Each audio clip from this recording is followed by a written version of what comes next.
maximum winds near 90 miles an hour, moving northward at 12 miles per hour. A major hurricane, so that's category 3 or stronger on the scale.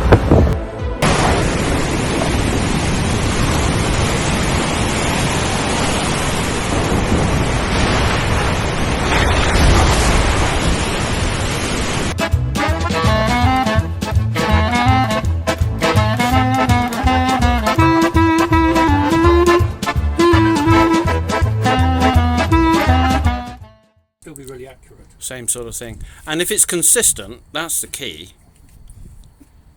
All this Is stuff it- is fine then. Is it? Yeah, Fine. I've got the freeboard and all that sort of That's stuff all put you in need there, on but here. just make sure I've got that looks correct. Relative humidity. I mean, it won't let me put. Temperature in degrees C is 29. It's got to be whole meters, hasn't And it? then the dew point Yeah, DP I've on the got left. the 1 metre above some of those lines Dew is fine, point 3 is- metres to the bottom of the keel, that seems fine. Yeah. The dew Then point it's is where down you've on got the the tip. you've got the dry bulb temperature, which is just a normal thermometer, and then you have a wet bulb thermometer. So that means you have a normal dry bulb, and then you have a little muslin wick on it, and it goes into a little reservoir of water.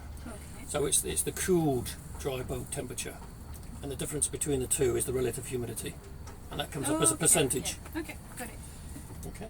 So you think that's all up and good to go now, is it? Yeah, We're just about to get the MMSI. These chaps are just setting up all the software for recording the ocean data on, so we can send it back in a format that's easy for them to use.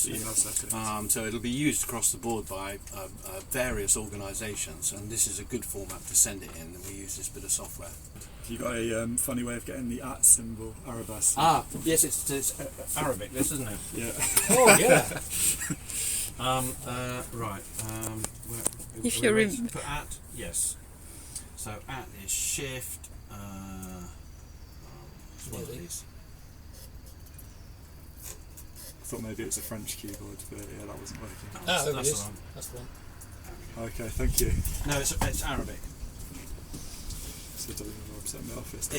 There could be occasions where it might be quite handy to have something that's Arabic on board. If we are in one or two places where we're going, there's quite an Arab contingent, and if we look like we're getting boarded by them, I shall leave that open.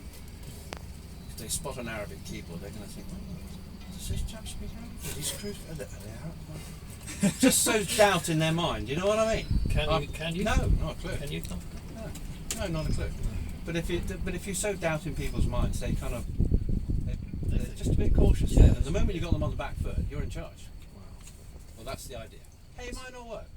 I'm But it not in costs charge nothing. anymore then. Sorry? You're in charge or I'm in charge? You forget it quickly. No, the only time I'm in charge is when there's a crisis. After that, it's just a democracy here. We all decide together. Okay. We go with whatever Amandine says. It's opposite body, wasn't it? And then the sea conditions, so you obviously. It's gonna be a nice day. Nice, yeah, you don't want Unless to do it. you're filming, I'm not gonna say what I was gonna say. Unless I want to throw John overboard. We were just talking about not tangling ourselves up in the. If you're, what I would suggest is if you're at all worried about the accuracy of all our facts and figures, is that you haven't got to worry, because if Amandine's doing it, it will be very accurate. Yeah.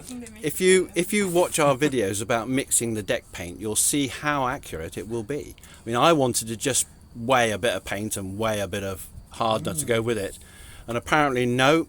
So we have Amandine did it. She was Amandine accurate. Apparently you sort of go like this.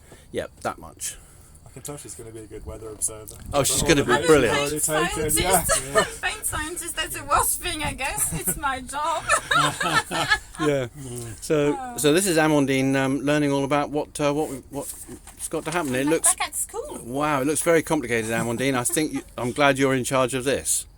Most of it I'm like, I'm sure John knows. I'm sure John knows. Excusez-moi. Excusez-moi. C'est en français? No, it's in English. Is it? That looks like French to me. Is It's that? a good handwriting, isn't it? It's horrible, you mean? Well, that looks like a spider, a French spider. You've shared our password. Oh, it is English. So this is where the drifters will be going. The famous triangle south of the Canaries. So that's the Canary Islands up here, And Cape that's Verde. so I've yeah. told Okay, it's around yep, Cape Verde, yep. yeah. So Yep. I put some rough coordinates. We're not going to give you like an exact place, because like some ships have like 5, the bigger ships have a lot more to deploy, but as soon as you've only got one, we'll let you decide where's most convenient for you to drop it anywhere within here. Okay. Do we need to contact you before we do the deployment? You don't know, No, just okay. afterwards is fine. Just drop me an email. This is a map just of the deployment values at the moment. I mean, obviously kind of mirrors that triangle we're just seeing. That's the Canary Islands there, just the coast of Africa going down. So you can see the red has already got really high value data coming from it, whereas the blue, we need more data. So really, anywhere you're sailing down there will be fine. I mean, it's impossible to like pinpoint. There's probably like a 1 or 2 just drifting around there, but you can't pinpoint exactly where they're going to be by the time you get down there. Can we? Is there any way that we can see where they are?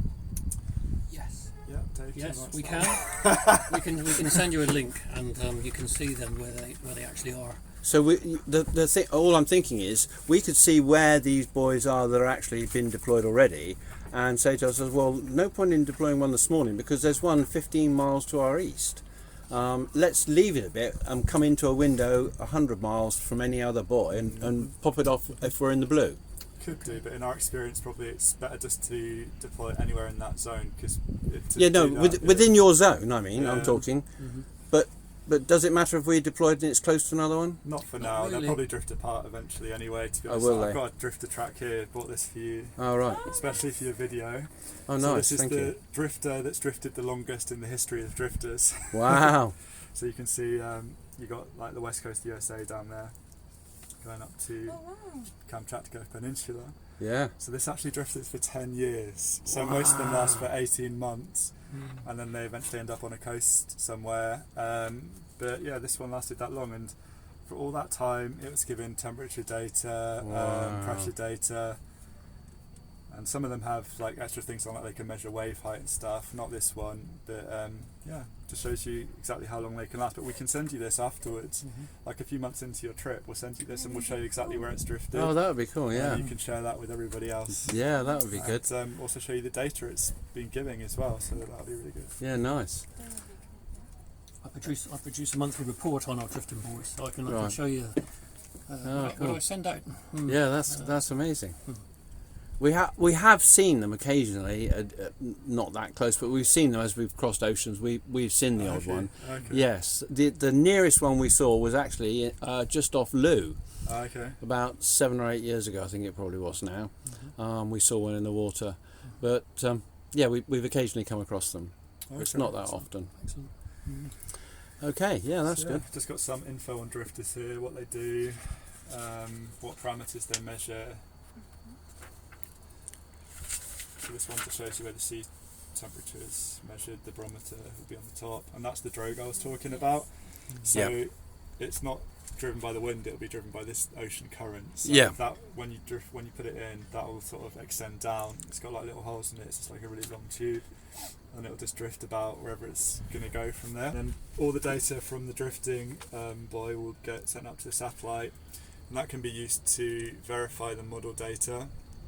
And it's also incorporated into numerical weather prediction models, which will basically, if we know the pressure at the particular point where you've dropped it, we can compare it with the model and then adjust it up or down, Right. taking into account lots of different. Okay, so Amandine is giving the Met Office the guided tour around the boat. They were mortified when they saw how small it was. They didn't realise our boat was so small. But they're used to big ships, and we're not a big ship.